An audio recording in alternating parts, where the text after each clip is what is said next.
आज घर में खुशियों का माहौल था। हर तरफ रोशनी, मेहमान और मुस्कुराहटें थीं।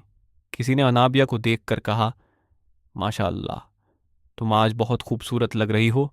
अल्लाह तुम्हें शैतान के शर से महफूज रखे। मगर इनाबिया के दिल में अजीब सी बेचैनी थी।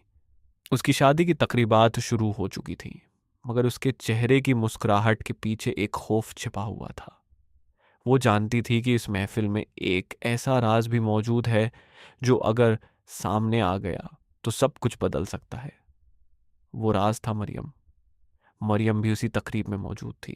वो खामोशी से सब कुछ देख रही थी। अनाबिया को उसकी मौजूदगी से खौफ महसूस हो रहा था। उसे डर था कि अगर बाबा साहब को सच्चाई का पता चल गया तो शायद ये शादी कभी ना हो सके। अनाबिया की माँ ने उसके चेहरे की परेशानी देखकर पूछा, आज तुम कुछ ज्यादा परेशान लग रही हो। क्या बात है? आज तो तुम्हें सबसे ज्यादा खुश होना चाहिए।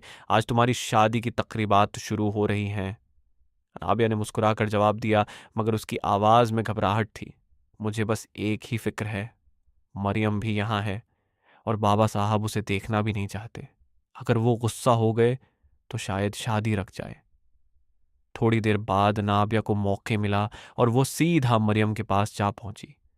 उसने सरद लहजे में कहा, अगर तुम ये सोच रही हो कि मेरी शादी शायद से नहीं होगी तो ये तुम्हारी गलत फहमी है। मेरी शादी की तकरीबात शुरू हो चुकी हैं। चंद दिन बाद मैं इसी घर में आऊंगी और सबसे पहले तुम्हें उस घर से निकलवा दूंगी। मरियम ये सुनकर खामोश हो गई, मगर उसके दिल में एक तूफान उठ रहा था, क्योंकि वो एक ऐसा सच जानती थी जो किसी को मालूम नहीं था। मलका, घर की बुजुर्ग औरत, मरियम को बचाने की कोशिश कर रही थी, मगर दूसरी तरफ वो अपने बेटे शाइज का साथ भी छोड़ नहीं सकती थी। माँ के दिल में भी एक जंग चल रही थी। उधर शाइज खुद भी एक ऐसे राज में उलझा हुआ था जो अगर सामने आ गया तो सिर्फ एक शादी नहीं बल्कि पूरा खानदान टूट सकता था। मगर असल सवाल अभी बाकी था। क्या मरियम खामोश रहेगी?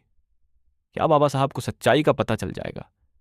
क्या नाबिया की शादी वाकई शाइज से हो पाएगी, या आखिरी लम्हे में ऐसा राज सामने आएगा जो सबको हैरान कर देगा? और सबसे बड़ा सवाल, आखिर मरियम के पास ऐसा कौन सा राज है जिससे पूरा घर हल सकता है?